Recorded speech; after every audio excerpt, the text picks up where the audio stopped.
everyone, Knock of Krypton here and welcome to my ranking for Death Battle Seasons 24 and 25. I coupled them together in this ranking so that we reach a 16 episode quota, like the length of an average season. This first Kickstarter bunch marks the show's return from the ashes after narrowly avoiding cancellation. But don't call it a callback because the overall quality boost from season 10 in the animation, writing, aura, and humor departments never really left. Not completely anyway. You see, I was gonna put a Kratos vs Azura screenshot when I said that, but since it's confirmed that by the writing of this video, Devil Artemis is one episode away from leaving the show altogether, in great part because of the backlash from every fight animation he did in these two past seasons, I can't shake off the feeling that I contributed to that in some fashion. So in order to hopefully make up for that, every single Devil Artemis episode is gonna have a small segment where I talk about my favorite shot from the animation, as a sort of thank you for Devil Artemis for working on the show. I'm gonna try my best to lay down on the Krasura hate when we get to it in the ranking. Especially since Devil Artemis is literally responsible for all good things in that one. But before we do that, it wouldn't be a Knock of Krypton Death Battle thing without some themes.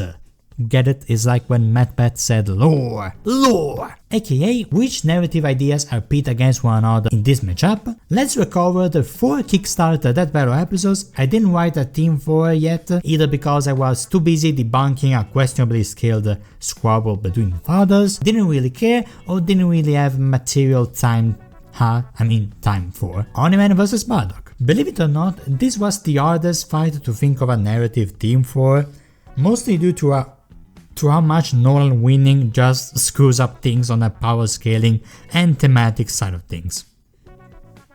There's also the downside of having so many great connections that what's the contrast here? Alien warrior dads of superheroes, learned to care about quote-unquote lesser beings, and went into anti-heroic territory despite taking part in genocides.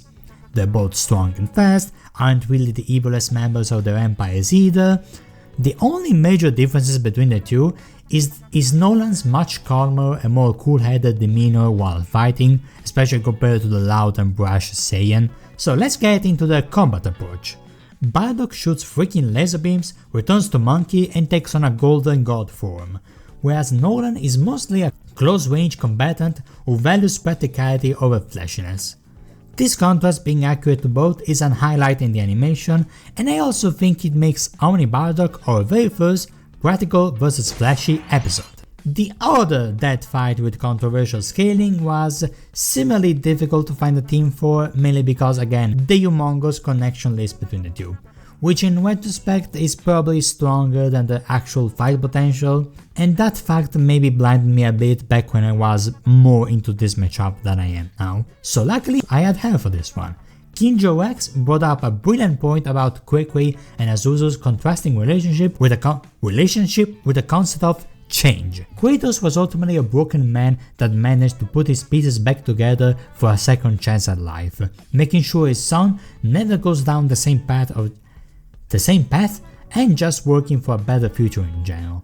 Azura, on the other hand, and as I've said plenty of times, already was a great man to start with, and his refusal to change in spite of how much the world and people around him change for the worse is a massive defining characteristic of him, refusing to be a weapon, refusing to abandon his love for his family, or refusing to abandon his compassion for the innocent. Both ultimately managed to be deeply impactful stories, but in polar opposite directions, which was highlighted in the analysis, to be fair. So Krasura, for all your faults, I do think Change vs Constance is an amazing team to pair this episode with. Dante vs Clive. As I'm gonna get into later, this episode is very weird for me, which is not helped by me having zero stake with either combatant, or generally thinking this was a storm for me than one of the two. Turns out it's apparently one of the closest fights ever, I guess. The best I can find for teams, I don't know, silly versus serious. Yeah, that works, sure. Ash vs Yugi. Thematically speaking, this episode is quite literally the definition of the saying, playing chess while the other plays checkers. Neither of them are stupid, but Yugi's style is literally all about a long-term, versatile strategies for a devastating victory, playing the relatively straightforward dash like a fiddle from beginning to end, with traps, resurrections, petrifications and redirects and whatnot. Okay, despite me finishing to praise Yugi for his more complex moveset, it's pretty ironic that he ultimately won thanks to a rather simple card. All of this to say, Ash vs Yugi is a perfect strategy versus tactics. Ash is all like attack, attack, attack, which dominates the first half of the fight, then the rest of the animation happens and Yugi literally shows all the aces within his metaphorical sleeves. One operates in the XY axis, the other operates in the XYZ axis. Now we're fully caught up with the individual themes, how could we describe the seasonal themes of 24 and 25 respectively? Honestly, season 24 has a shockingly consistent theme relevant to all 4 episodes. In a way I can't help but think was intentional, especially given the Kickstarter that immediately preceded them.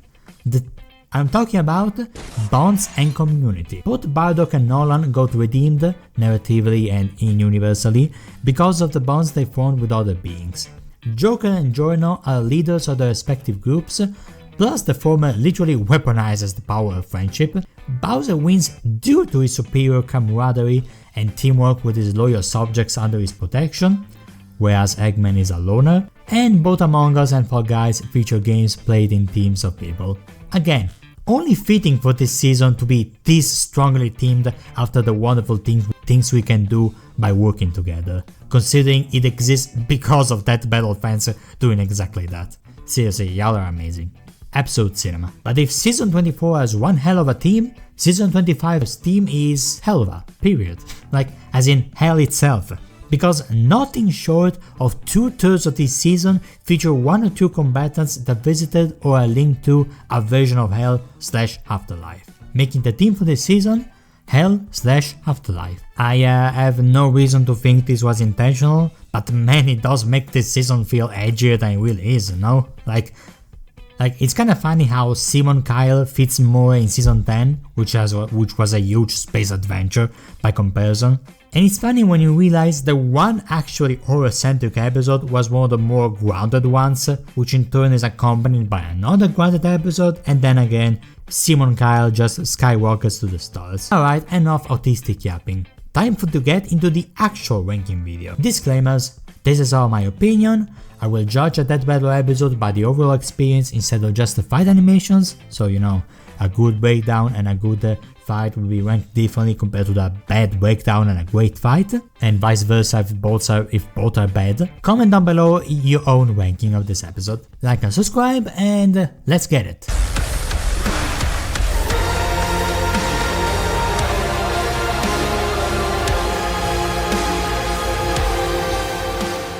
Alright, might as well go over this. I do think "Cause Sometimes You Wanna Punch a Girl in the Face" is a generally great hook for this matchup. I really like how the episode frames the God of War universe as being born from violence, which tracks like crazy for the themes of the franchise, how it mostly refuses to glorify Kratos' Greek era, and how effectively it transitions into the Norse side of things. That stuff, strong, no complaints here. My favorite bit of humor is probably the way they flip the Thor Ragnarok meme. You know, it's Thor asking Thor, but instead of Thor it's Kratos, but both talking about the giant associated with Ragnarok in the respective stories. That's really clever, I love that. That said, and this applies beyond just this episode, I really think there should be more of a parity between what you show in the rundown and what you actually use in the fight itself. I don't expect every weapon Kratos ever wielded to appear, but if you're gonna fill half the screen with Chekhov's guns that Kratos is never gonna pick up, why are they there, you know? Give them a bit less focus. Don't make me think Kratos is generally gonna try and pull Azura's soul out or petrify him with Medusa's head, you know? Now, this kidding. I'm sorry, but the idea of Kratos killing an extremely weakened rival of a universe creator, somehow putting him on the same level as Azura one-shotting a full-power actual universal being, is still bonkers to me. At best, Just scale Kratos to Thor and his time-breaking blows, then go over Asura beating a time-stopping god and have them tie in strength because I still think they're both so strong it doesn't even matter. That comparison works for me. It definitely works way better than scaling him to Freyr using a magical weapon he doesn't even scale to, just because he briefly held Ragnarok back for a few seconds. Come on, Asura's breakdown honestly gets way more things right than wrong. They nail him as a protector over a destroyer, a shield over a sword, the extending his arm moment to Chakravartin in face. Now that's a card I can get behind, that stuff is great. But to get there, we first have to see through an annoying Power Rangers joke, then they immediately speedrun to his transformations somehow even faster than the animation itself does. I still remember how hyped I was for the Kratos vs Asura teaser trailer, because that was anticipating everything I ever wanted for this matchup. There's Kratos mentally facing his demons, preparing to confront another wrathful god who's probably here to judge him for his past sins, with Kratos accepting the fight to atone. That setup was amazing for me. It was like it was 1 minute of Kratos brooding with amazing graphics. I don't care, I don't give a shit, it was amazing. Not everything needs to be big boom explosions. Then the episode happens and Kratos gets teleported to Mithra for some reason. Asura is running there and he already knows Kratos for some reason. Then Mr. I don't want to fight you knocks out an entire floor of guards. It honestly feels as if they abandoned the concept for the teaser due to time constraints and Devil Artemis had to come up with something, you know? Devil Artemis is responsible for everything good about this animation, by the way. Make no mistake. In terms of voice acting, Asura's voice actor absolutely kills it with every single line. I hope he didn't start bleeding for the throat like the original voice actor did, but I wouldn't be surprised if he did. And Kratos' voice actor is an okay Christopher Judge impression, but it kinda leans a bit too hard on references.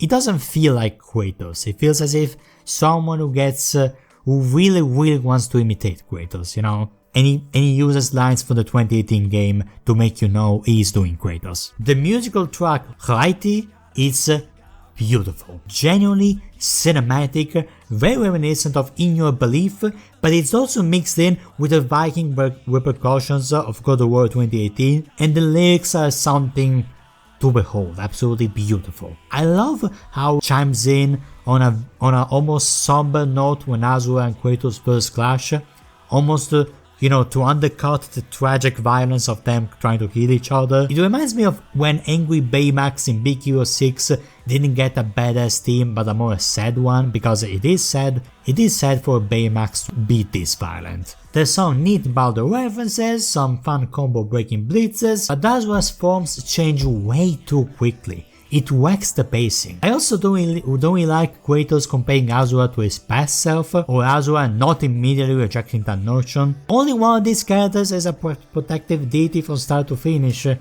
it wasn't Cray Cray. Visually, the cosmic sequence is gorgeous. This was a gargantuan task for Devil Artemis to animate solo. The drop in a spear throw, with the spears multiplying to match the structure of Asura's size, is my favorite shot in the entire episode. And honestly, I don't even hate the idea that Dropnir could have done like that. It kinda tracks. There's nothing in the games that suggests it couldn't do that. But then you get Norse Kratos suddenly talking like Greek Kratos, and Asura putting a Wizen is a moment that gets this close to character assassination. It's only saved by the fact that that Devil Artemis moved the fight away from Earth to wherever we are. It's wild that Scooby-Doo vs. Courage captured the spirit of the Wizen scene as a parody better than the episode actually featuring the Asura from the games. I don't know. Kratos seeing himself and Atreus in Asura and Mithra is generally sweet. As a callback to the mural from God of War 2018, that's generally sweet. But then he just walks away without even pulling the sword out, calls Asura a monster, and Asura is very appropriately like, "Whoa, what are you talking about?" before dying. Thank God he can resurrect as long as One Piece remains, right guys? Now, I can agree with them being tight in speed if we use anything that is not covering your eyes from a flashlight scaling. I agree with Azura winning in terms of experience and Kratos winning in terms of versatility. That's all well and good, I always agree with those things. But why stop at Golden Chakravartin when Azura fought the real reality warping deal? Why all these black boxes back to back to back? Why the cookbook scaling? At the end of the day, Kratos winning this fight to me was always inevitable because of the way modern power scaling is, but I will always see this victory as a loss for clean, non-convoluted power scaling. Kratos regularly struggles with mountain-sized threats. Azura has multiple planetary to galactic feats on screen and defeats an omnipotent, time-stopping, universe-resetting entity in his base form. Gameplay Azura wasn't given nowhere near the leeway that lower Kratos got, and that still makes me sad, not gonna lie. I mostly got over it, not gonna lie. I generally can't think of another episode this season where what it tries to do is done better by almost every single episode that follows it. And that's why, despite probably having more praise for this episode than the average Death Battle matchup subreddit user, I still think it's my least favorite episode in this season.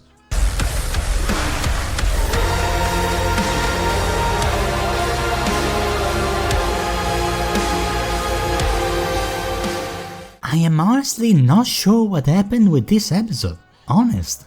Like, it feels as if it wants to be Aquaman vs SpongeBob or Scooby-Doo vs Courage coded, you know, by filling the breakdowns with fun facts about the animals represented by these cartoons, paralleling them to mythological figures and such, but something about it just doesn't hit the same. The background music is nice, but I still don't get why focusing so much on gadgets you already know you won't have time or budget to implement later in the animation. That's just a personal gripe, honestly. You gotta fill time somehow. I do deeply appreciate integrating the Tiny Toons franchise as part of a pseudo character arc for Wily though. I had a massive crush on Fifi LaFume when I was a kid, by the way. I completely missed the Lola Bunny hype. Or Space Jam playing that much more of a role in this verdict than expected. Or even the Roadrunner rules becoming an actual part of Wily's existence as a character. That's a unique way to look at it. It's quite out of pocket to end the rundown by roasting the ever living shit out of the sport dog man though. Like, the Sultan of second place? Really? The swing and a miss champion? Like, what did this boy do to you, Wits? Jesus! Throw the dog a bone. Or a Tom in this case.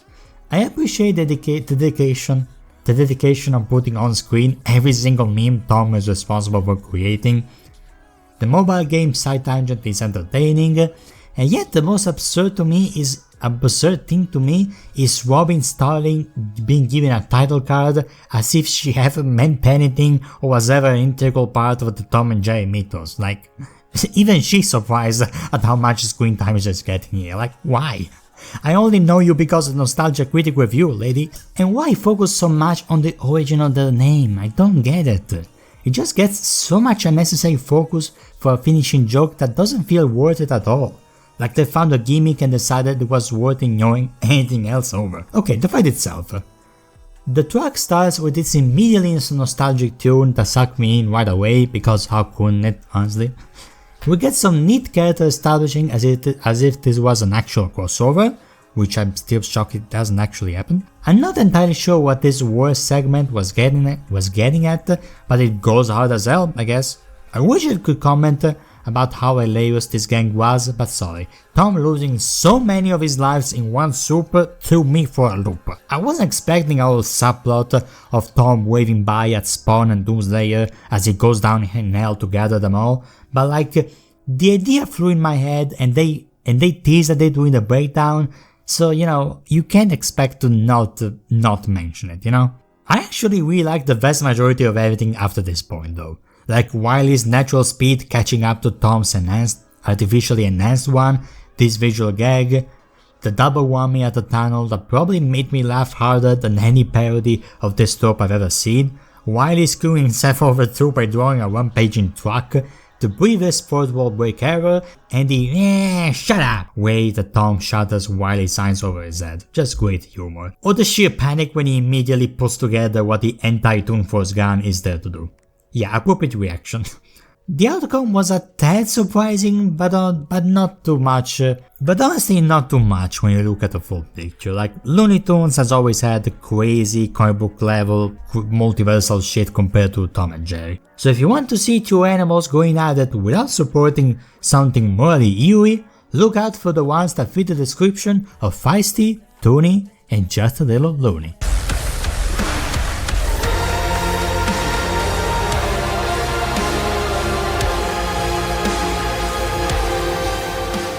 I still remember being weirded out when this episode was first announced, mostly because of the timing decision of not releasing this episode in accordance to either the third Spider-Verse movie or the final My Hero Academia season. But then again, the latter came out not too soon after, and the last time they did a more animated My Hero Academia episode, it broke record numbers, so honestly, why not, really? Assuming it wasn't already in the plans regardless of the success of Shigaraki vs. Maito. It's kinda annoying how the starting prologue doesn't touch about both of them being superhero successors. It's kinda the whole thing, the whole reason behind this matchup, so you know, it's a bit annoying. I like how the whole for God knows how long thing is paired with various Spider-Man media, you know, like a redux version of when the first Spider-Verse movie also paralleled the web-slinger IRL popularity. And that is unfortunately the most original thing they try to do with the Spider-Verse front side of things, because like, for the better or the worse, this is a very Spider-Verse fan-friendly episode. Almost to a fault. To a level where it almost kinda feels as if they're hoping for you to not notice their barely touched comics and just play the games and watch the movies. Not to make any accusations though, I do like everything we do get regarding comic book Miles, little as it is. But Miles' breakdown overall is just very okay. It's telling that I prefer Deku's breakdown more, despite that being his second one, from a verse we already get a ton of in that battle, even in this very same season. I like how they touched on messages with a very tone that sounds like, you know, the thing we mentioned early in the season. The smokescreen joke, Boomstick having a perfectly in-character and perfectly understandable crush on Lady Nagant. Then you got me wanting to crush my head against a rock every time he tries to use modern lingo such as alpha, beta, sigma, or whatever combo Boomstick wishes to jump scare me next. No thanks. The old but what is a hero, and as long as we do XYZ bookend idea to tie the two breakdowns together was really neat, however. I wish they did stuff like that more often. Then we get into the fight itself and dude, there's high candy, and then there's this whole wedding cake. It's a gorgeous, marvelously gorgeous blend of mediums in a way that combines what makes an anime beautiful and what makes comic book beautiful. Deku somehow feels as if he's the gentlest, softest soul in the multiverse before he even starts speaking. And even more so when he does. Spidey feels as if he's the result of a Miles that just went through a whole Spider-Verse trilogy and can now just sort of mentors younger superheroes like Deku around, while the latter still gets to tap into his level 100 battle IQ. The humor feels right at home with the animated movies, thus the contrast between Deku's physicality in the speed strength department and powers against Spidey's more flashier gadgets, the sheer sauce in the latter freaking doing things like parkouring his way out of a freaking building, beat that, Batman. Between the eye-popping neon colors, heroically inspiring hip-hop track, and a very positive attitude from both characters, this is the apex of a feel-good fight. Maybe a tad more than it should have, because like the visuals in this animation are gorgeous, but the impact in this fight animation is kinda absent. Like, it kinda feels as if Izuku and Miles are dancing more than fighting, which isn't helped by the former being unable to harm the latter, and the latter wearing what's basically an impact sponge, so you know. Still though, I really wish we had gotten that Black Whip Deku vs Miles puppet body scene as Miles makes a Venom reference or something, which will reference my prediction video as a most wanted moment before the episode dropped. I generally think that the sheer lack of stuff like that or any edge period in this animation is both a pro and a con. The latter being especially apparent with Deku having to say out loud why move the fight, because I always do my best.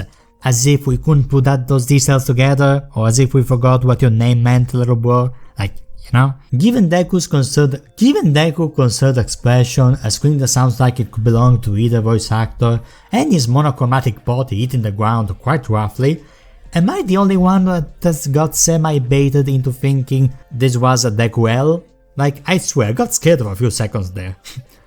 And the respectful ending is nice, it's very clever to have a hero vs hero fight finally end in an accidental murder for once, but I cannot forgive the lack of hyphen. Like, dude.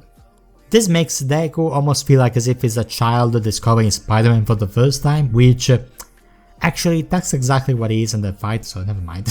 A comic book character losing the speed category is pretty bonkers, but what can you do when the opponent literally controls the momentum of the fight, you know? I appreciate the nuanced look at the skills category, but leaving strength for last is one of my least favorite ways to do the stars chart, because it just makes a stomp matchup feel even stompier. Still though, if you're in for a light-hearted fight full of marvelous visuals and a youthful enthusiasm, just say Marv, Spider-Man vs Deku.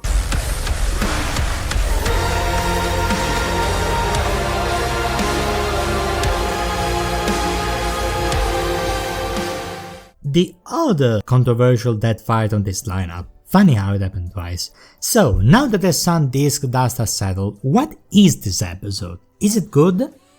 I think it's pretty good, honestly. After a redux version of the Nolan breakdown we got last time, fitting since this matchup taps more into his more redeemed self, we got a cute Mortal Kombat joke, a literally galaxy-size edit, some neat insight about planetary physics regardless of memes, and the why who ornament thingy is decently funny. I overall think it's different-ish enough for breakdown to differentiate itself from the previous one Nolan got a couple of seasons ago. No clue what emotions were they going for with the whole Godspeed Omni-Man, as if it's a reference to anything, but it's cool I guess. Then there's Bardock's breakdown, and look, they do a good job presenting the Saiyans as similar yet distinct enough from Viltrumites, the big monkey state definitely helps, but this breakdown with a big red flag that's kinda redder than Bardock's bandana, regarding who is gonna win this. I picked up a little trend that Blitz and Boomstick love to do whenever someone is gonna lose.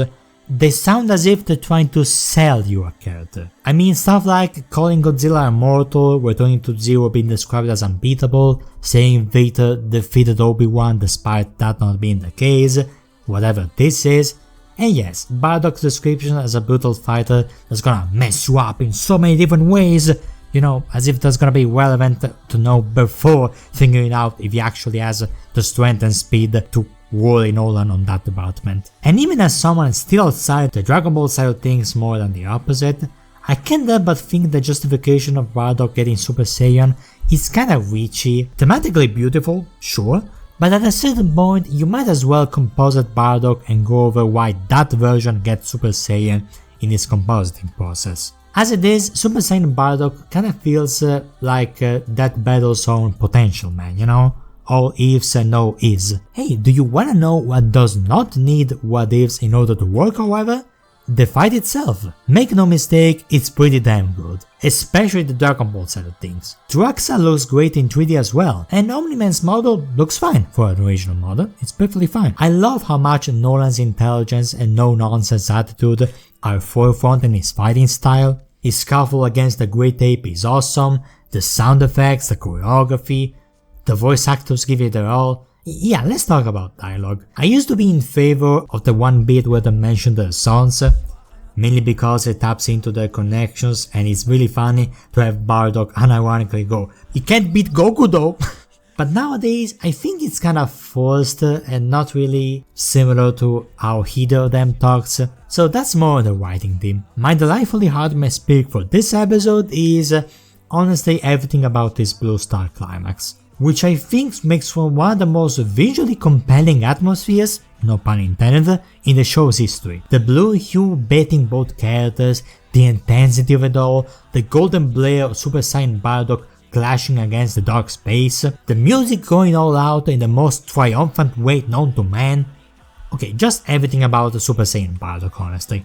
It was done so dirty, man. Again, I don't follow Dragon Ball, don't even know how unsaiyan that is, But like, and I'm not saying he's gonna just ignore a lost arm, but like, really? Giving up like this is such a sad look, honestly. Were they trying to pull a gambit with the whole remember it thingy? Like, I don't know, I can't tell what they're going for here. I can understand Nolan feeling ashamed that he fell back into his violent ways against a fellow father worst of all, but I feel like the crew's attempts at storytelling for this fight could have used a few more rewrites. I already voiced why I disagree regarding the debate itself. I'm good, honestly, I got that all in my system. I do agree about Nolan's stamina and experience, but Bardock's superior speeds took me off guard since I've always heard the opposite when it comes to this debate. But he's still a better fighter than Homelander, per se, by virtue of being an actual fight. Also, I like to think that this is the same Nolan that killed John Homelander, since it's the same voice actor and everything. And it does explain why he would fly in this fight fist first against an invading enemy, you know, since it didn't go too well last time, he didn't preemptively do that. So if you like both Goku and Invincible and would like to know whose dad can beat who, know this, the internet is still debating it to this very day.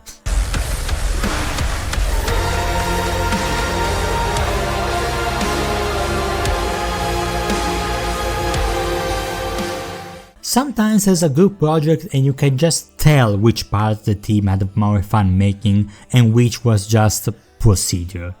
And Chief Slayer kinda feels like that.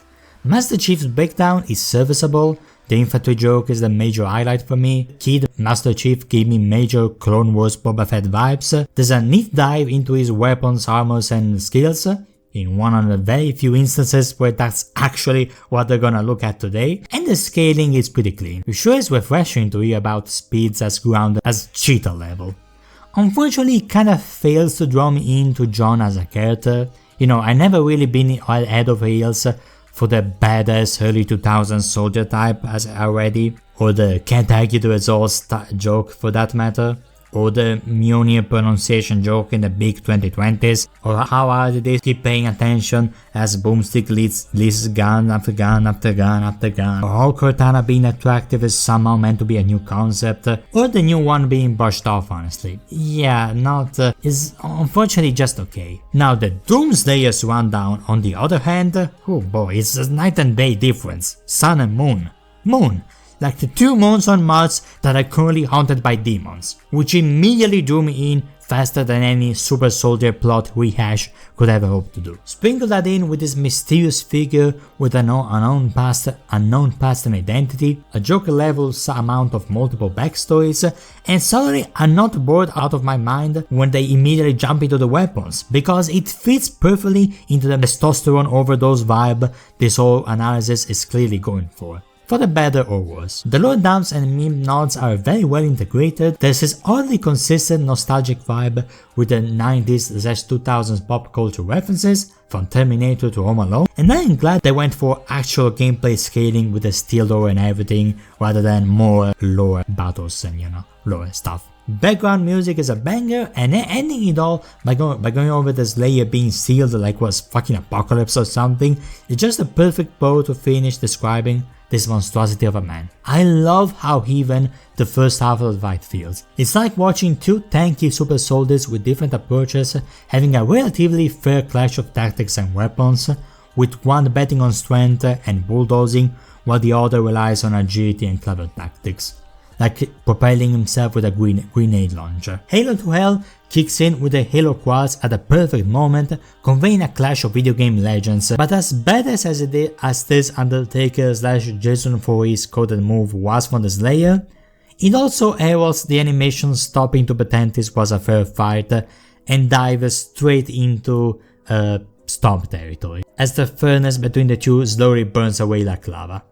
Fortunately, that is counterbalanced by stuff like the temporary truce, as Master Chief precisely John Wicks his way to demons, while Slayer just keeps doing what he does best, which is very nice. For him, probably. The non-verbal holy shit expressed by Chief as he fails to pull a Mysterio on Slayer Man just kills me, but nothing makes me laugh as hard as the amazingly hilarious rocket launcher moment, which deserves a top spot in the Hall of Fame for this has no business going as hard as it is fun in moments of that battle. Chief Slayer having the best demonstration of speed in the show's history just further enhances this moment for me. My pick for the Delightfully Artemis pick for this animation goes to this shot right here, where the volcanic ashes against the dark sky almost resemble an ocean of stars, visually bridging together the cosmic halo and the demonic doom. So while the animation and the music are all kinds of great,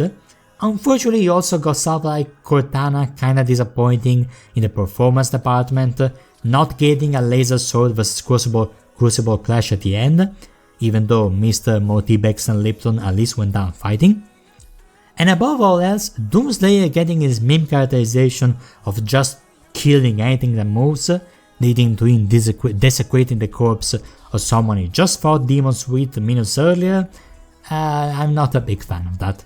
Couple all that with the AI pity point, the nuclear level rug pull with the old MC surviving nukes in space thing, almost every single WinCon getting debunked via black boxes, and overall I just don't like this episode as much by the time it ends, compared to the vast majority of everything before it. So overall, the Doom side of things interestingly marks both the strongest and weakest part of this episode, whereas the Halo side of things is just kinda there, unfortunately. So as glad as I am that we got the gameplay Slayer instead of lore Slayer, and how hard the animation and music departments go, the two soldiers descending into hell kinda paralleled my liking for this episode going down with them.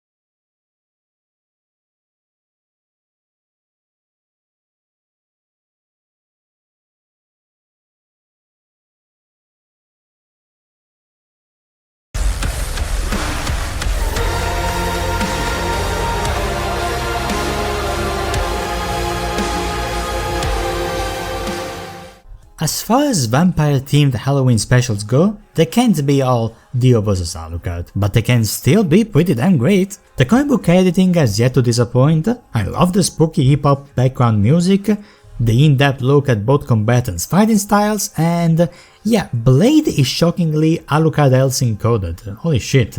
Self-loathing vampire that hunts other vampires, synonymous with his own weapons. I'm surprised he's not the most popular comic book matchup for Alucard. The Dracula jokes get dangerously close to being annoying the third time around though with, like, I get it, we all read that Tumblr post, but come on. I personally think Buffy's rundown is an impeccable example of making me care for a character I didn't know anything about before this episode. They make a good job at sounding Buffy sound very compelling. I'm surprised, honestly. I was fully invested in a backstory about this long line of female vampire slayers dating as far back as the Stone Age on some Assassin's Creed shit, her basically being an embodiment of this lineage by maintaining her memories on some Avatar shit, the ironically mortifying tragedy of being brought back to life. This poor woman, man. They wrote this so well that I actually felt some relief when I went over her finally having an entire sisterhood to rely on by the end of the series, or what I assume to be the end of this series. Couple of that with the various shades of early 2000s edge cheese, as I like to call it, and bits of some neat humor here and there, and this is just a really good Buffy breakdown. Coming from someone who has no idea what a really good Buffy breakdown looks like, but I guess it's something like this. I keep flip-flopping on whether Buffy countering literally everything Blade could ever hope to pull during this fight is either perfect foreshadowing or too obvious and on the nose for who's gonna win. Because like, they're not really trying to sell Buffy, they're just giving you concrete ideas on what she could counter. At best you're gonna be surprised that she counters literally everything. It's uncanny how many counters she had, down to even having more comics. Okay, full disclosure, again, this is the best setup in Death Battle history. period, like yes, even beating Homelander somehow. Allow me to pull some recycling from my Buffy Blade review on why that is. It is the longest setup in Death Battle history, yet doesn't feel dragged in the slightest. Like, there are entire battles that end before Blade reaches out to the girl. Sometimes the secret is all in good pacing. The overall tone is straight out of the Blade movies, but the way vampires disintegrate is apparently more aligned with Buffy, so that's a great way to establish this shared crossover verse. Instead of establishing Chekhov's gun and letting them go to waste, this setup gives Blade a reason to use his anti-vampire gear on people where it would actually work, aka not Buffy. It's like they're solving a problem before it even exists. This whole segment feels as if they looked at Chief Slayer and Jason Meyer and said, okay, let's do a bit of that, except it's peak. Yes, I remember the latter had production issues, but still, we're comparing finishing products here. Again, on the topic of previous episodes, this setup feeling like a realistic reason for characters to meet and fight, with this much extra awesomeness being peppered throughout, just makes it a massive standout. We all love to praise the writing in the later seasons, but remember that it's only been a season or two since two guys literally went grrr and then punched each other. I like how they went full Smash Bros in the way that everyone is here. There's something brilliant about that battle cast appearing in a live action fight only to be all murdered by the combatants. There's Liam, Chad, Ben, Sam, and apparently this is Jocelyn. Goddamn, Akane who? Shout out in particular to DJ Vampire, who enjoyed every instant of the once in a lifetime occasion of Blade and Buffy showing up at the same pub, up until his very openly embraced disintegration. Talk about leaving an impression, Blade ripping a page out of Johnny Blaze's handbook by stylishly blasting hellfire like there's no tomorrow a la Terminator, Buffy using her immense experience for a crossbow multi-kill, Blade suplexing a vampire empress to a table, Blade grabbing the aforementioned arrow, using it like a stake, and basically working together with another vampire slayer for an instant, worsening the tragedy that's gonna ensue soon after, and in general every single vampire failing to land a single punch, perfectly establishing these two as badasses, which in turn builds hype for the fight between them. This setup takes full, unadulterated advantage for the medium it exists in. The various emotions expressed by all characters, the eminence of the villainess, the tragedy of Blade, Buffy's inherent protection of woman, like, is the best live action episode by an embarrassing landslide. Just to further add to the early 2000s Marvel flair this fight is full of, Blade even pulls an Origins Deadpool move right here. You wouldn't expect Blade to think positively of Ryan Reynolds. The fight itself is pretty damn great and well choreographed in terms of lighting, camera work, movie references, environment usage, weapons and gore honestly. I don't like how Boomstick talks as if this is the first live action episode, you know. Let's honor the legacy that Isma started on, okay? I think both actors nailed their roles very nicely. One line being slightly jarring is gonna change that, and I do think the CSI Miami style one-liner at the end is perfectly in character for Buffy. At least I got the vibes that it is. Even something that starts like her theme song starts playing when she says that, so I guess this is perfect Buffy material? Question mark? Again, I have yet to see reactions from the community that don't support the idea that it is, so I'm just gonna trust the fandom, I guess. The Buffy fandom, I guess. So yeah, I think it's really funny how Marvel/DC characters in this season, except for one, fall short because of a lack of resistances. Like, Death Battle stopped looking just at attack potency and took a more nuanced approach to power scaling, which I'm personally quite fond of, but good god, if you're a comic book character, please find ways to erase someone on an informational level, or you're fucked.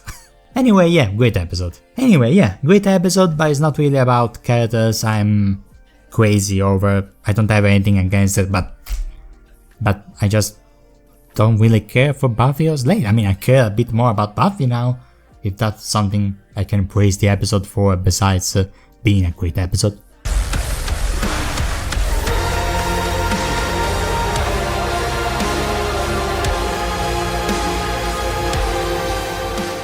As I said at the start, Dundee vs Clive is an odd one out for me. I had barely heard of this matchup I have zero stake regarding either character. Every bit of admittedly rushed research I did for a prediction short pointed towards a Dante stomp, only for this to apparently be one of the closest fights ever, so there were a few things I needed to get over before I could properly enjoy it. Now, do I enjoy it? I mean, I think it's a great episode, so they did something right. I like how the breakdowns get into the various flavors of Dante across all mediums we got since Dante vs Bayonetta, but I feel like his analysis in that one gave us a deeper look into who he is as a character and person. Whereas this one felt more like, you know the drills. Here's every single power and weapon he's got. It's all cool, fun, cheesy, I mean it's Dante. But Clive's breakdown easily presents a much more compelling and emotionally resonant character for me. Again, without me having never seen anything Final Fantasy related besides whenever it pops back in that battle. This grand, tragic fairy tale of a brother going from fighting an unjust system to fighting an unjust divinity with just as much passion, all because it gets in the way of humanity's freedom. Like having moves named after the gods themselves, transforming into a kaiju, being hot as fuck. Like, how can you expect me to not fall in love with this man? He's basically Asura combined with Ezio and Godzilla into one. About that, it's funny how this guy defeated a multiverse of being in his base form and he got even stronger and he has the power to get even stronger. It's kind of funny how suddenly we count that now. I'm kidding. Or am I? The animation is fucking flawless. Like, what do you think I was gonna say? Dante is a fun loudmouth as usual, but it's Clive the one who steals the show every time he opens his mouth. Ditto for his unique visuals of his powers, the creative arsenal meshing with Dante's in all sorts of clever ways, including performing what I discovered is called a vaudeville hook. That's how that scene from cartoons is called apparently. It's stylish, charming, large scale, hilarious, anything you could possibly want from either of these two, from either of the game's boss fights. Hell, it literally looks like an in-game cutscene that will make my PS4 sound like a fucking rocket if you try to play it. Guys, this battle is 4.5 minutes long. It's pretty hefty for modern standards, and yet the pacing is fucking perfect. I am barely exaggerating. Every transformation gets a chance to shine, each combatant gets some licks in, most of the arsenal is well implemented, and the battle feels exactly as even as that battle interprets it to be, up until the end coughs up blood, doing some last second foreshadowing for the outcome. Dante acknowledges the virgin inspiration, Clive proceeds to pull a Dante on Dante himself with a time stop, the kaiju transformation is magnificent, this transition to space following a button mash is immaculate, and honestly, I'm just gonna say it again, I'm sorry. This battle is everything I was hoping Kratos vs Asura to be. And here's a Reddit comment going over why. There's also a ton of Dante moves straight out of the games apparently, which is just awesome. Here's another comment going over which, and I love the shared respect in the respective last lines. Still no clue how weapon that controls its wielder is an idea that correlates to either character, but it's an amazing musical track to accompany the fight nonetheless. So why not rank it higher? Well, long story short, I can acknowledge something is impeccably made on a technical level and acknowledge that it's not really talking to me specifically, you know? My only gripe, besides the lack of personal attachment, is that I don't really think Dante's analysis does a good job trying to convince me of him having endurance issues of all things. I think Dekus did a better job going over how taxing superpowers can be on your body, and he never played a part in the animation there. But I did however get convinced about Clive having stronger arguments for evolution, so it's all okay, it's fine. So if you wanna feast your eyes for a while, your final pick might as well include some smoking sexy style.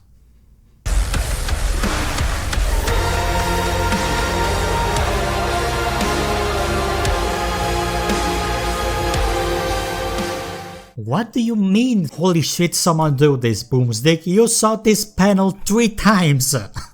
Sorry, I had to get that one out. But that's neither near nor there. Unlike this matchup, which has honestly refused to fully leave public discourse even now. Let's see, I love the quotes at the beginning, even though they promise a more psychologically driven fight than what we later get, which is more clever than psychological. I really appreciate the in-depth look at Bruce's personalities, including foreshadowing the alliance between him and Orc later in the fight.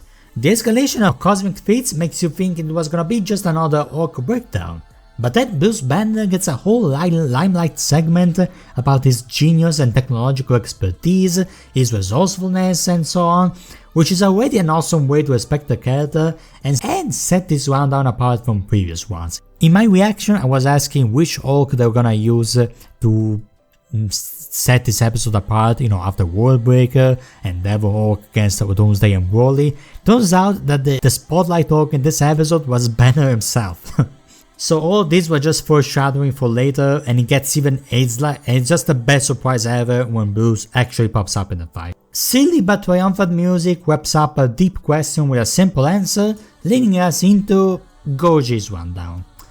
Okay, so I like the bombing sounds building up to a neat 1954 Godzilla summary, the exploration of his powers across various adaptations, and I like the decision to mesh together his evolutionary plus adaptive abilities into one power set. I think it's clean enough if we're gonna do a composite Godzilla. We get some neat Oxygen Destroyer edge shadowing, a clever juxtaposition between -1 and 54 Godzilla, a more unique dig at 98 Godzilla than usual, and the overall interpretation of Ultima being the prime Godzilla does work for this episode, and as long as they don't bring Godzilla back and scale him higher than this, but while going with another Godzilla, which would make this approach kinda lose its oomph, They kinda wrote themselves into a corner. Overall, it's good, but we once again run into that problem of Dead Battle trying to sell a character, and that's usually a significant death flag. In this case, Godzilla is immortal, he is king, that's why he's immortal because he's a king,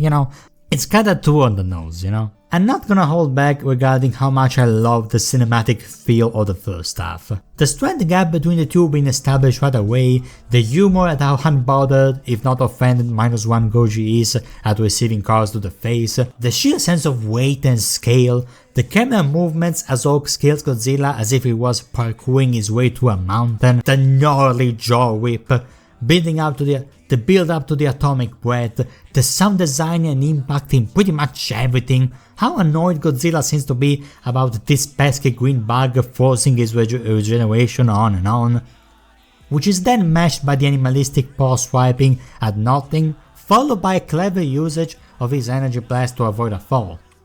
Then Orc doing the exact same thing to strengthen a fall. There's a lot of great things in this first half, giving a surprising amount of character to Godzilla despite being mostly an animal in this fight. Then we get into the Ultima side of things, and this is where I think the episode gains both its biggest weaknesses and biggest strengths. The Ultima reveal is fittingly horrific, as he one-shots Orc after giving major Shin Godzilla and Poppy Playtime vibes in the visual department, and I can't lie about how much I love the story they built around this fight.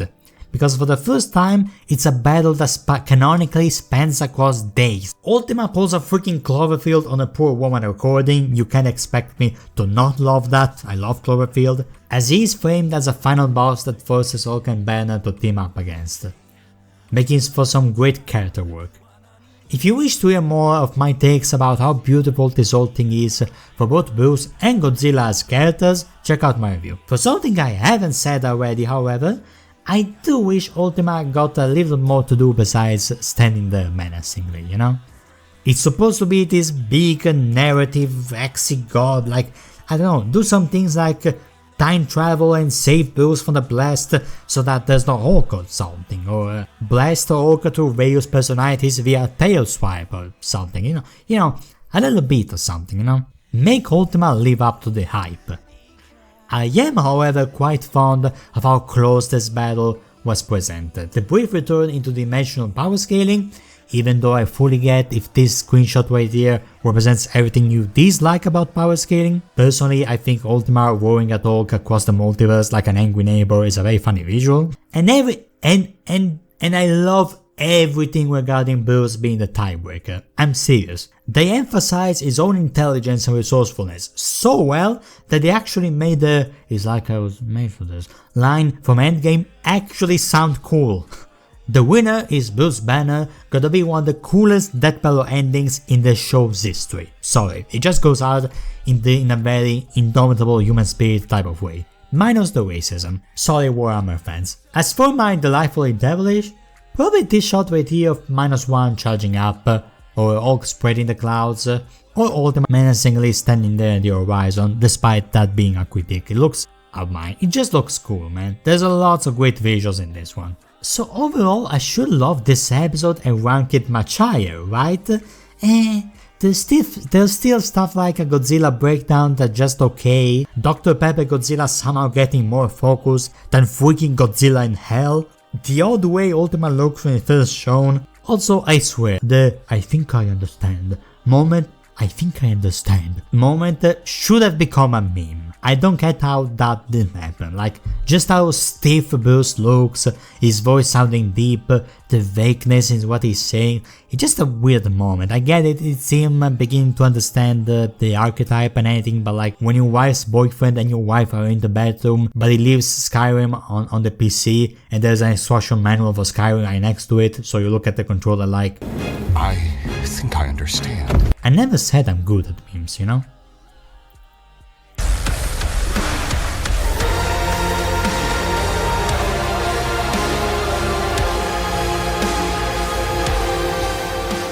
What if I told you that I don't think Ruby vs. Maka quite earns the title being episode 200, especially compared to a few other entries this season, but I still think it's a 10 out of 10? Is that too much of a wild take? Okay, from the little I can remember of Ruby, the show and the character, I think they did a great job delving into both, with effective humor to mesh, like highlighting little Ruby being smaller than her weapon, clever nods to the show's intros, and obnoxious attempts from Boomstick to integrate fraud and lock-in as natural part of his vocab. I cannot stand that, I'm sorry. I appreciate the foreshadowing when it comes to Ruby's non-existent end-to-end skills, proper praise at Best Girl Penny, and I particularly like the focus that Petal Burst gets, since it's quite a wild card in Ruby's power set in this debate compared to everything else. And I do think it makes conversations around speed very interesting. It did feel as if they kinda brushed over the events of season 9 though, which from what I've heard are pretty damn important to gloss over like that. So I can't quite call this rundown perfect, but I definitely can call it good. I unfortunately can't get into much detail for Soul Eater as I don't know this franchise, but I do like how apparently manga and Soul's breakdown starts and ends with the first words said in the manga anime. You know, the old sound soul, sound mind thing. It wastes no time with world building terminology like Mises and Kishin, and I don't mean that negatively, I was hooked in pretty quickly. The custom backgrounds look really nice and I adore the musical word choice consistent from start to finish, you know, harmony, wavelength, conducting, etc, it's good. No complaints here, mostly because I wouldn't be the right person to ask if there's any to make. The fight animation is flawless, no ifs or buts, it's flawless. The beautiful visuals of 2D and 3D blending together, the impeccable choreography with no clue of what to use as reference because I have never seen a side fight anywhere else in fiction, so even more impressive. The tone is fun and charming with an atmosphere that still feels pseudo-light spooky, if that makes sense. I mean, Soul Eater does look pretty spooky from my point of view. They brought back the official Ruby voice actor for this fight, and you cannot expect me to not love that. Ditto for the callback to Ruby's very first trailer, or Petal Burst being the only consistent battlefield control Ruby has, which was neatly foreshadowed in her breakdown. Everything about Ruby getting fucking decked in his nuts before trying to shoot Maka in the fucking face is just hysterical, I'm sorry. Like, he's two little girls doing this, it shouldn't be funny, but when you expect all these crazy soul side acrobatics and suddenly someone just starts punching your face and threatening to shoot you, it just becomes funny, I'm sorry. That part where Evans starts playing Paper Moon on piano during the fight, orgasmic to my eyes and ears, I swear. And don't get me started about the emotional experience that is Dead by Bloom, also sung by the same girl that the Ruby theme song, mind you, so that Ruby DNA is 200% there. The Japanese part to symbolize Maka are also amazing. Speaking of the number 200,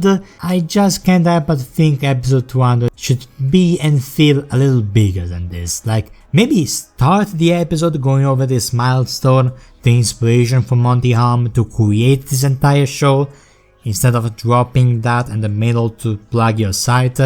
Yeah, I really didn't like that, to be honest. There's something tragic about Ruby hearing her sister call for her and that not being enough to save her from that. It's just not as awesome when both parties rely on the power of friendship and family, you know? Not as fun. Ruby getting sliced in half is still pretty damn gruesome, even if her screams were brief and the petals look pretty. But I do like Maka deliberately stopping Evan from gobbling up Ruby, which to my understanding would have cancelled any chances of bringing her back. So as far as I'm concerned, this screenshot from the animator is 100% canon. I don't wanna think about the tired situation of this world having 2 moons, however. Oh, and one more thing, Satori is not funny. There's a proper way to do Buffy speak and there's not that. Come on. Come on.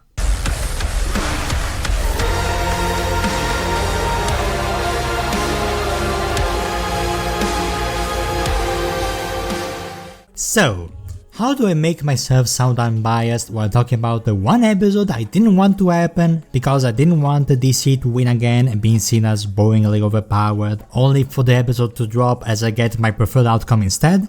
That's the neat part. I cannot. I literally cannot. But luckily, the fact that this episode is great in general definitely helps. Now, let's calm down here.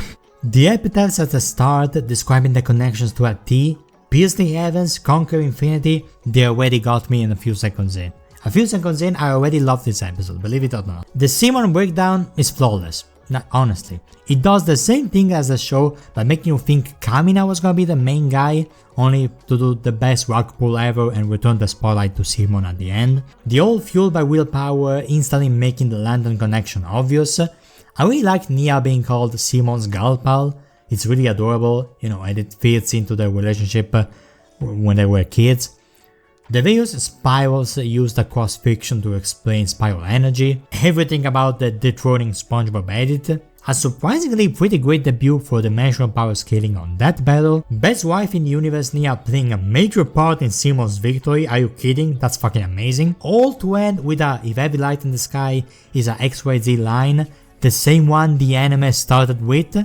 Absolute cinema, no notes, no nothing. And then there's Kyle's breakdown, which, I'm gonna be honest, I think the problems I have with it seem to be different from everyone else's. It's the tone. Like, yes, comic book can and will be silly, but there's also such thing as time and place. Why do they keep firing that Silver Age music while going over the last Guardian of the Universe, killed by essentially the DC equivalent of Order 66 and Anakin Skywalker combined? Why would you parallel the lanterns to something as small as the Ghostbusters? On the flip side though, the silly tone helps you catch up pretty quickly with the grocery list of lantern powers Kyle comes back to it, which makes sense since he does have the more impressive arsenal on a baseline, including immeasurable speed straight away, matching Simon's. And the tone does get more appropriately serious in terms of background music too, when things get more serious and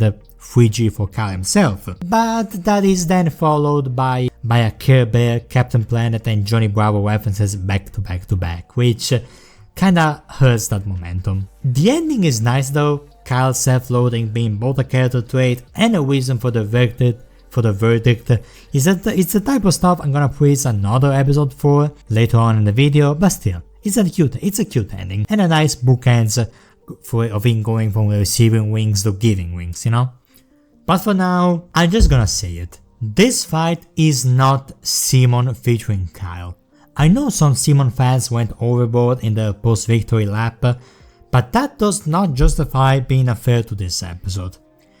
Number 1, he dominates Simon on Earth with sheer creativity, steals the Lagan and flies to space, nearly wins via the life equation, and he destroys the super duper tank and torpedo Lagan at the very end, leaving Simon more shirtless than usual and without a mech. I repeat, Kyle Rayner out-drilled Simon the Digger. Every cool thing the latter does in this fight is in response to something Kyle does, but that's what a fight is. Like, they both get to do amazing stuff, but Kyle is up there. I'm sorry. The "hey dude" at the beginning just exudes personality more than entire Death Battle performances to me. In mere seconds, Kyle gives off the same vibes I get from DCAU Wally West. You know, the chill and friendly superhero with big shoes to fill. Or a badge in this case. Every construct oozes with personality, regardless of color, and the comic book does to pay his background as an artist. What follows once they leave the planet, and yes, the pacing being this quick is my sole issue with this fight, is a cosmic beauty of visuals and impeccable sound design. So much so that I'm perfectly okay with us stepping on loser reference because the Super Mech Summon by Kyle is one of the best original moments in the show's history. I know some why that is. The sheer satisfaction in the probability missiles ignoring space and logic just to hit Kyle is topped only by the hilarious ignorance of Simon piercing the fucking source wall, not out of a sense of challenge or anything, but because he was personally offended by the idea of a wall doing as much as fucking entering his field of vision. That's hysterical, I'm sorry. And it's such an underrated piece of writing for Kyle to generally think he's such an advantageous position that he can be all Superman like, please stop hurting yourself trying to fight me, as he tries to dissuade Simon with a life equation. Like, the one time Kyle is confident about his victory and he couldn't be more wrong about who's at risk here. The man cannot catch a break. And now we resume to me describing things on screen. Kamina, the super tanker Gorilla gun going from a different angle from cannon but also just as impressive. Oh, the sheer awesomeness of the Giga Lantern drill. The literally shutter of infinity because that's what they do best. The cracks forming the spiral shape as a first shot was gonna break infinity more. The aura in that it was me. The climax merging Simon's last fight with Lord Genome and Anti-Spiral. Simon punching the comic book out of Kyle. Kyle punching the manga out of Simon, and this being a nail biter to the very end, the Green Lantern oath, Simon reality punching Kyle in the face, and the ending being ambiguous on whether he took the ring or not, which was the idea I proposed in my very prediction video. Yeah, this fight is phenomenal. But I will say this about a few things about the post-analysis. It's very, very weird to have Kyle, the Green Lantern, White Lantern, lose the imagination category. Especially when it's pretty clear from the results charts what they actually meant here was abilities, not imagination. They should have probably split the two. I will concede it's kinda funny how Hulk gets to be infinitely dimensional as a baseline while poor Kyle gets 52 dimensions with leeway. I don't know what's up with that, honestly. I still think Simon wins even there. If recent comics are of any indication, apparently this battle got even more accurate over time. I'm sorry Kyle, DC indeed hates you. At the end of the day, this episode ended with Simon putting an end on the 11 seasons long 100% win streak DC has had over anime characters since the show started, and nothing is gonna change that. Obviously I'm glad the reasoning behind it is sound and there's this much greatness for me to gush over to come alongside that verdict. Who the hell do you think I am?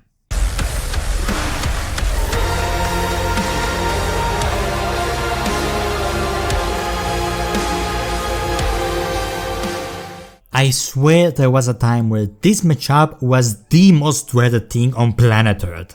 Like, the harbinger of the apocalypse that was gonna make Goku vs Superman and Ben 10 vs Green Lantern look like civil disagreements. Then the actual episode came out, turned out pretty damn great if I might say so myself, and everyone was just chill, as if it's all cool. One could say I never saw that coming. Starting off with a small negative, since the connections between the two aren't immediately super obvious, and the description talks about the music more than anything, I wouldn't have minded if they started off by saying something like Joyno vs Joker. His spirit summoning rebels prove that when you bend the system, you can bend fate itself. He's with an iron broomstick, you know, something like that. But the breakdowns we're greeted with are honestly great too. They explain Joker's motives and issues with authority and link to the collective unconscious very well. Introduce the cast of characters he leads, which wasn't done for Joyno, strangely enough, sprinkling interest about the persona he commands before going all out, and when things go full divine, it's a blast to watch. This Persona user interface gag is cute, but it also leads to 2 jokes about the 2 main older women Joker is into, with immaculate taste mind you. Well, what can I say, he's a cultured man. But the conclusion dude, there's something about the way the music kicks in at the end, with Wiz's closing line that just made me cheekily smile about a Boomstick lame double reference instead of groaning in pain. That's how good it was. And Giorno's rundown is just as great, but for entirely different reasons. It immediately sets itself apart tone-wise, with a slightly grimier direction, giving us a lot of mafia jokes and references that very much mamad my mia, being an half Italian myself. They go over the importance of established social bonds, which is relevant for both characters, or the summon spirit that's gonna play a part in this fight, and its highly unimpressive card-crushing might, but it gains back points as soon as we get into the Golden Requiem side of things. Which has also the problem I hope I mentioned earlier, you know, the red flag or whenever that battle tries to quote-unquote sell something as unbelievable. The jokes in this rundown have no business working so well back to back to back. My favorite being, I thought I was the only one who did that, making Giorno look like as if he's saying, "That's right, Boomstick," and just when you thought you were out, Requiem pulls him back in. It's just a masterclass of writing and visual editing. The fight itself? It's a vibe. Like, I don't wanna sound vapid when I say this, because I think it's a masterclass in vibes. First things first, the Persona interface framing Giorno as a boss fight, them summoning the main spirits in medias res as if the confrontation already began. Yeah, okay, let's address the elephant in the room. No, they did not mischaracterize Giorno. This is Joker fighting Giorno's shadow self, his worst traits combined. The part that resembles his dear old dad the most. Hence the bratty prince attitude and various Dio references. Check my review for more of that. But dude, the sound design, the music, the visuals, the creativity, the stand-to-stand combat turning into hand-to-hand combat, then confusing each other's type of enemy spirits, the dramatic JoJo color shift, the clever strategies employed by both, the terror brought by Requiem, hype brought by Joker's comeback, the voice actors bringing the A to S game in everything they announce, reality briefly breaking apart as Golden Experience tries to reality punch a reality warping proof bullet. Even the start shots somehow manage to be fun, because yeah, Joker vs Giorno by itself is a stomp, but GR is such a game changer, it creates its own chart for Joker to go up against, only to have 2/5 of his advantages being returned to 0, making this matchup feel less like a stomp, and also finally making me understand what the fuss was all about all along. Dio being such an awful father that he ruined his son's fight is just hilarious, but nothing beats the results shots popping up and the small plus as GR just fighting for his dear life in the corner. Funniest shit I've ever seen.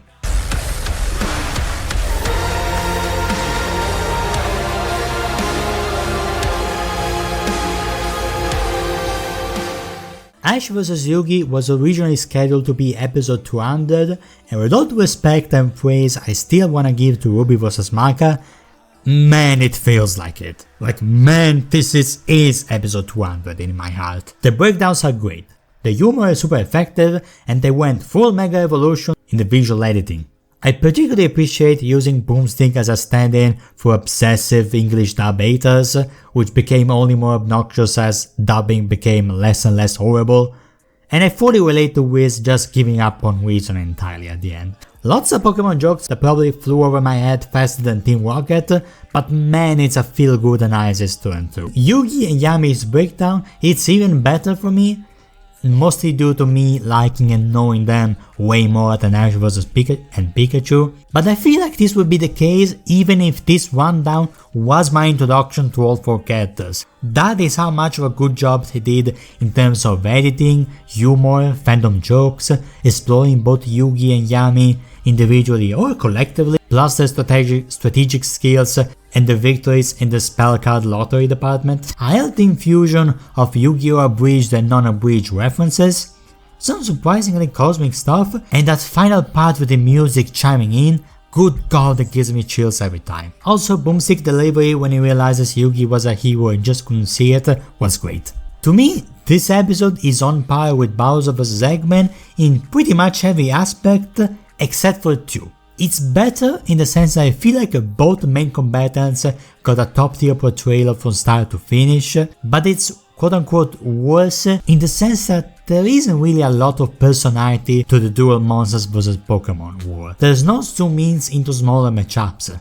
Remember how it started with Pikachu and Dark Magician based on the shared theme of being the main monster of the respective master/friend, or how Bowser vs Eggman beat Metal Sonic and Bowser Jr. because they're both the quote-unquote sons of the respective leaders. Ash Yugi doesn't really do a ton of this stuff, you know? So at the end result is that every Pokemon and dual monster just kind of feels like a throwaway with no weight or relevance after the money shot is over. Obviously, I'm not saying we need a 3-minute extended cut of my boy Oshawott raising up a silent magician, because we all know it wouldn't take that long.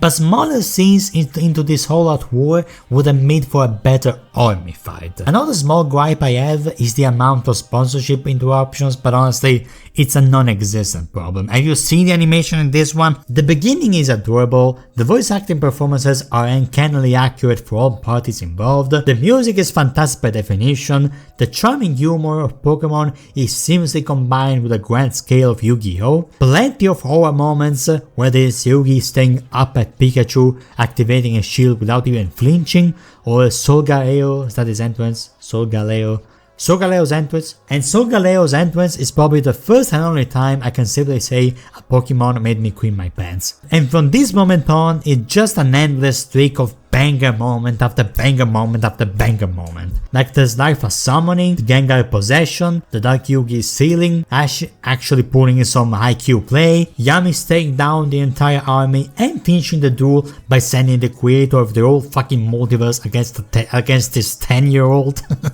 Jesus man, this moment kinda hit me in the feels, not gonna lie. At first I thought Ash was gonna embrace Pikachu in the last moments because, you know, white skin of death, but then no. He keeps on playing and sending one final move as we get to a legacy of the iterations across time, the very best like few ever were. And then we got the other side of the battlefield where we get you activated my trap card, being both hype-inducing, hilarious, and perfectly Yu-Gi-Oh! Whether you are more on the canon or meme/abridged side of things.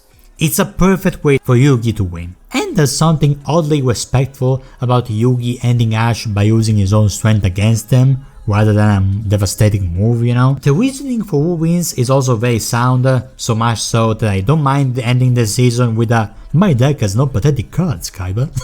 How was that? Was that kinda good? Do I make a good Yugi? No? No? Okay.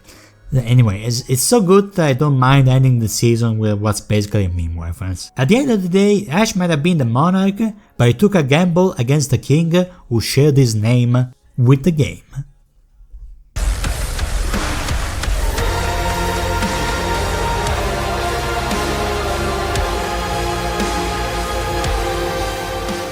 What hasn't been said about Bowser vs Eggman? Like, let's be for real. It's the cleanest 10 out of 10 in the show's history. The strong and memorable visual identity in the breakdowns editing, which includes original animations, the equally distributed homages to Mario games, movies and cartoons galore, hilarious lines like "yeah, wizard turtle," or the uncannily accurate description of Doctor Strange John Cena-zilla, or getting into his surprising skills in axing magic. Eggman's breakdown starts with lyrics from a Sonic song about the free spirit nature world Ivo has been trying to take over for decades, and his generals kinda mog Bowser's goons to oblivion in the aura department, so there's that. Surprisingly, the hard-boiled badniks don't get any limelight in the fight though. A broomstick trying to force a big fiction is only slightly annoying compared to his attempts at modern lingo this season.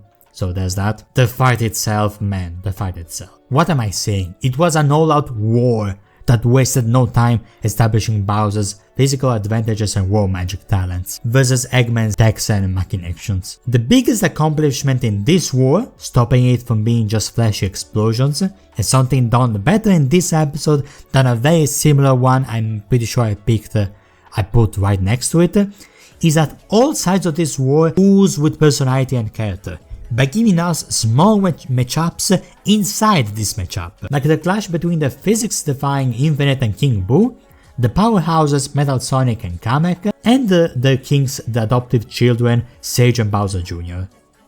Apparently Metal Sonic in this fight steals the show even more than his own games, and I mean he one-on-one Bowser's for fuck's sake, I have no trouble believing that.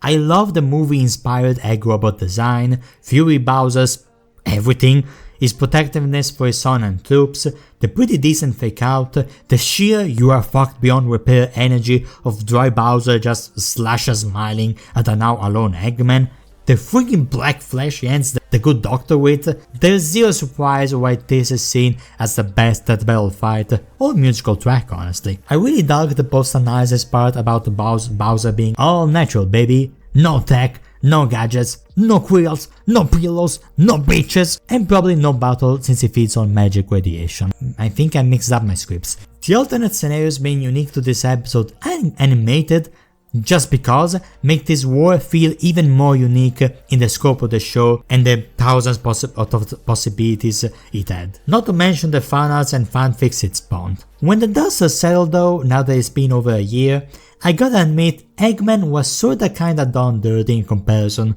to the immaculate treatment of Bowser. Ivo is admittedly given a pity point in the intelligence category because like sure he is smarter, but how does that contribute into the fight, you know? And he kinda does nothing for most of the fight. You can say it's accurate to his character, but still, you know, it's Bowser vs Eggman, you know? Not Bowser vs Metal Sonic and Sage and Infinite featuring Eggman. It's small stuff in comparison to the royal magnificence and brilliance of this episode though. Stand aside and behold the king.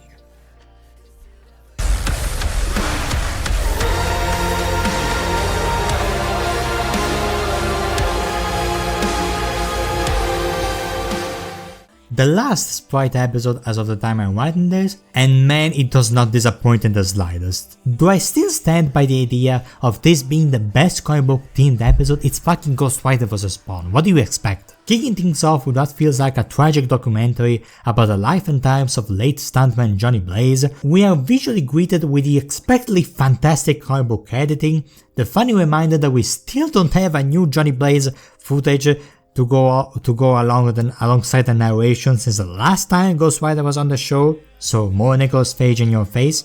His feed section starts with a nice redux version of what we got in Lobo Rider, some very neat exploration of both Johnny and Zeratos as characters, with plenty of cosmic shenanigans for the latter that very probably convey a powerhouse that not even Spawn can beat straight on. And the adventure continues vibe at the ending plus the last line are just a burning chef kiss to end a 5-star course meal straight out of hell. And given what's up next, I guess they really like spoiling us. The atmosphere of this special forces agent going on a mission, the hilariously heartless comment of now get back to work from Boomstick, the power set grocery list actually working here because it is that big of a part of Spawn as a character, and in this case Winner, especially without neatly in ties into the necroplasmic side of things. The part about Spawn feeling all of humanity's pain is both a great character storytelling moment and foreshadowing for him not setting the penance there, which makes him part of a pretty long list. I love the necrometer bell sound effect being established here, then returning in the fight once Blaze accidentally turns the tides against himself by giving Spawn an infinite power boost. The visual editing is pretty funny, and yes, silly as the whole accidentally unexisted himself bit is, it's both funny and clever foreshadowing for the fact that not even being cosmically punched into nothing is gonna help Zeratos here. And Creature of the 90s instead of Creature of the Night is just fun writing. You can tell they had fun writing every single bit of this episode. The fight animation. Holy Zeratos, Violator, Malebolgia and Mephisto combined. The fight animation. The immediate vibe establishment with a classic dark stormy night and 90s monologue, accompanied soon after by churches, bikes and guns. I swear, it's as if someone poured 2000 Marvel Edge juice all over this fight. And I do mean it as a high compliment. The Matrix X sideways fight on the building, Ryder somehow managing to make a nothing personal kid sound cool, and the way Spawn emerges from the smoke with an axe as the music goes whoa whoa, giving major Viking Spawn vibes. Is that a thing? I mean, we got medieval Spawn already. His trash talk of calling Blaze a bum for just throwing wild haymakers is delicious, but this part never fails to give me chills. Now allow me to describe the following. After a giant hand drags Ghost Rider back to hell, the latter possesses a truck, giving it a metal makeover, and drives it towards Spawn, who proceeds to stop time and blow it up with necroplasm energy. Tell me if what I just described is not one of the most unique displays of combining creative power sets together. This brief snippet alone is the apex of showcasing various different powers in neat and creative ways combining. But I guess setting the scenery on fire was enough, because they did the same with the script itself. Yes, you will, God forbid, vestments of the holy. You don't need me to go over how criminally hard the dialogue goes in this fight, or the winged Spawn reveal, or the visual clash of heaven and hell fighting each other, or the size difference making this a literal Kid David vs Goliath fight. Zeratos literally stripping the Hellspawn of his holy status as if tries to force him to confront his sins. The sound effect of when Zeratos gets Uno reversed. Guys, I'm reaching the point where I'm just describing stuff that happens on screen. Like, do you understand? You don't need me to go over much else. It's amazing. You don't need me to tell me how many times you blasted the core part of Hell's Angels into your ears. I do have one small gripe though. The fact that Hell looks so barren. Like, I agree with Pope Francis about how awesome would it be if Hell was indeed empty. But this is pushing it.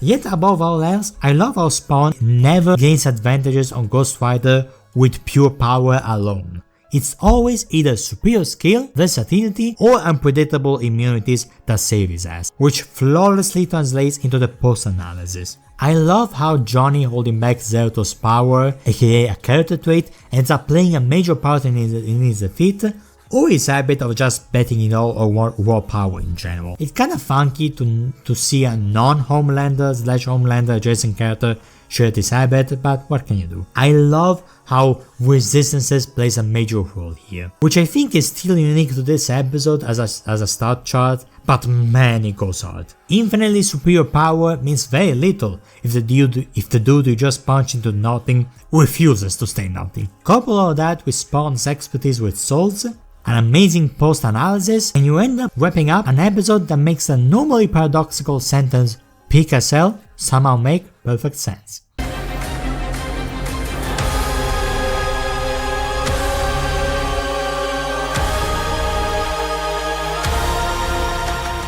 This being my favorite episode of this season might be surprising for some. It was a bit surprising for me when I first realized it, but when you look at everything that makes this episode and what I praise for Death Battle episodes in the past or in this video, or what I criticize other episodes for not having or doing properly, it's kinda was always gonna be the case. This is my favorite episode of the 2 seasons, period, full stop.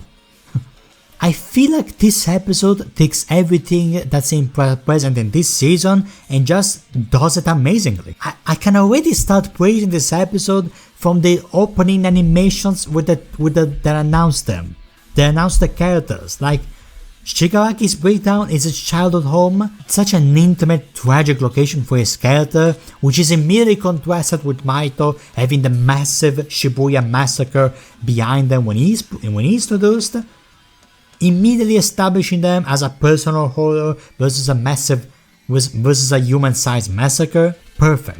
They're just perfect, and the breakdowns haven't even started yet. Shigaraki's breakdown is one of the best breakdowns in Death Battle history, if not the number one entirely, and that's far from an unpopular opinion from what I've seen. I've seen My Hero Academia fans insist that Death Battle understands the character better than My Hero Academia fans.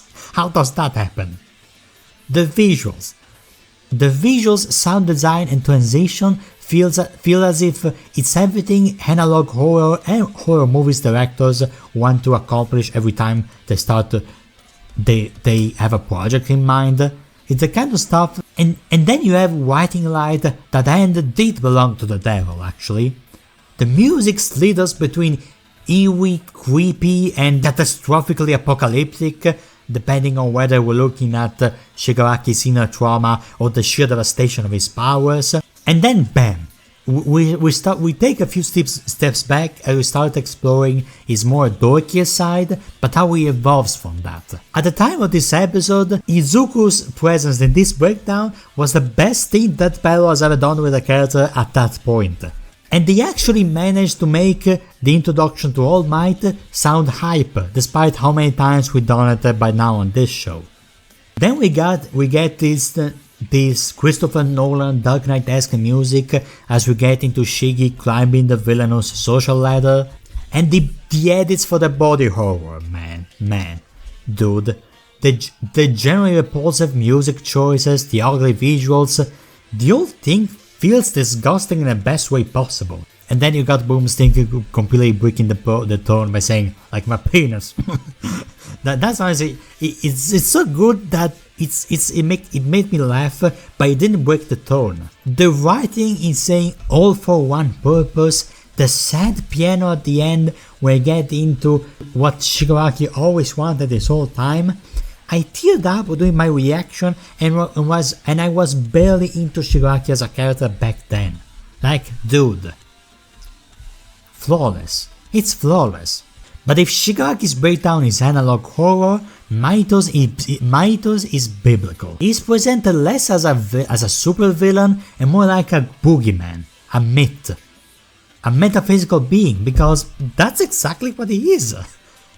And the music is appropriately JJK, it sounds both spooky, but also wouldn't be out of place in a fight, which is JJK music in a nutshell to me. And that never changes, and there's not as much variety compared to the music in Shigaraki's breakdown, but that's honestly not a negative, because it fits with Maito being a much more one-note character compared to Shigaraki. The metaphysical nature of cursed spirits is explained very cleanly. You do get the idea that Shigaraki might be in for some trouble while facing this pure evil spirit. And it feels as if the world building here hits more than doing Gojo's breakdown in Gojo vs Makima. I love small hints of building up to Yuji before the shifted focus towards him, like using him and Sukuna for the whole body soul thingy, of the whole nature of Jujutsu Kaisen as a term. The breakdown really does a great job at selling Maito as a pure evil monster in the best way possible. And then you got Boomstick once again being funny, but it doesn't break the tone, because it starts talking about the unalienable human rights of a human being as if they were boring. Maito would agree, and by going over Maito not being able to affect the souls individually, perfectly foreshadows All for One's soul nonsense later on. And words cannot describe how much I love that Yuji and Deku both get major focus in the arch-enemies breakdowns, because Maito and Shigaraki being the arch-enemies of their respective protagons is a massive part of their connections. How Shigaraki represents everything that failed by the society Deku wants to improve, or how Maito represents everything about humanity that Yuji wants to fight against, like big cinema. And ending the breakdown by making it sound as if Maito cursed the entire world, which is not wrong per se. Kenjaku did need his cursed energy, his cursed powers for the whole calling games arc. So in a way, it was Maito, but it wasn't really Maito, but still. You leave the breakdown seeing Maito as a genuine menace, and that's amazing. The way the other breakdown ends with Deku healing Shigaraki and then Maito breaking Yuji, in one of those moments where you just wonder how they managed to finish the script without setting it on fire. And honestly man, the fight itself, I feel like I already said everything in my video. The way the superpowers are implemented to combat the supernatural nature of Maito as a curse, their banter, the way he immediately establishes himself as a more diplomatic and honestly less evil of the two by actually valuing companionship and his friends, then Maito immediately shutting the lame shit down as he proceeds to showcase how much of a quick thinker he can get. We're presented with the most disgusting beam clash in history, Maito roasting Shigaraki for using gamer lingo. The case followed immediately by I'm not into that shit punch. Maito pulling a reverse jumping technique. The contrast between Shigaraki's red cape flapping like a dark supervillain versus Maito's Frankenstein stitched up body, perfectly conveying apocalyptic supervillain a la Tetsuo going up against a supernatural monster. It's just immaculate visual language in this part right here. And the foreshadowing to the K actually being enough to do the job is done just enough in a quick and illicit way. And the performance for both, my god, the vocal performance for both are just amazing. Did I get the part? Followed by the wham, hit by the twin sound effect as they get inside. Everything about this animated beat right here, which is one of my favorite animated beats in Death Battle history. The way Shigaraki's victory is delayed only because of Maito being Maito and working in all kinds of unexpected ways, not because he was nerfed or made out of character. Everything about Maito transforming first just to gloat about the power high he got with the Black Flash. I almost forgot the Black Flash, oh my god.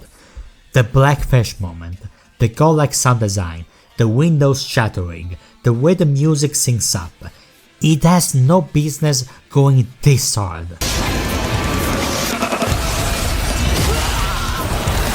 Everything about this fight feels as if a paranormal demon squaring off against a genetic abomination, and the anime energy during this beat right here is off the charts.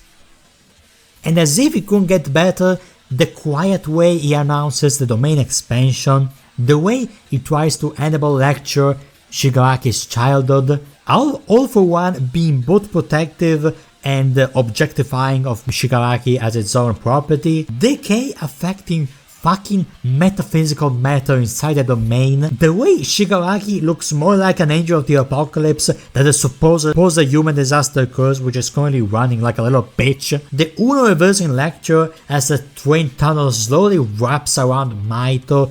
This is fucking cinema. This is cinema, I'm sorry. And the post-analysis works. Everything just works. They go over what's compatible about these two and what's not. The stats reveal feels earned. The whole reason why this fight doesn't end in a few seconds, aka Maito's survivability as a curse, being given the proper time it needs, any possible extra question you might have popping up in a black box, Skin Deep as a track fitting both the fight as a song, the lyrics being fitting for both representing quote-unquote the rot of society, whether figuratively or literally, or Maito superficial everything compared to Shigi, and it's just everything about this episode hits. Both breakdowns are amazing, the fight is amazing, the track is amazing, the post-analysis is amazing. What else? Where else would you expect me to rank this episode?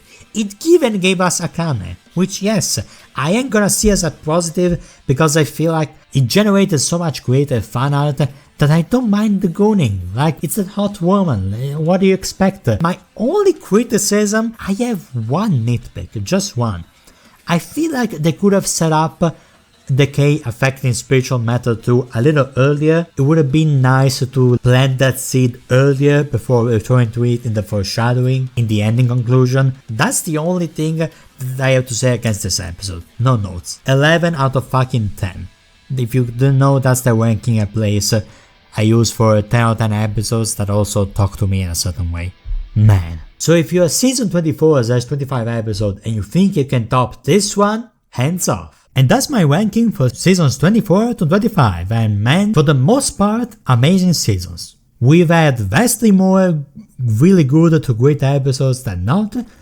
I can safely say only one episode is bad, but I still place them at a 7 out of 10 for this season. That should tell you how high the highs of these seasons are. I keep saying season, but right now I mean this agglomerate of season 24 and 25 I made for this video.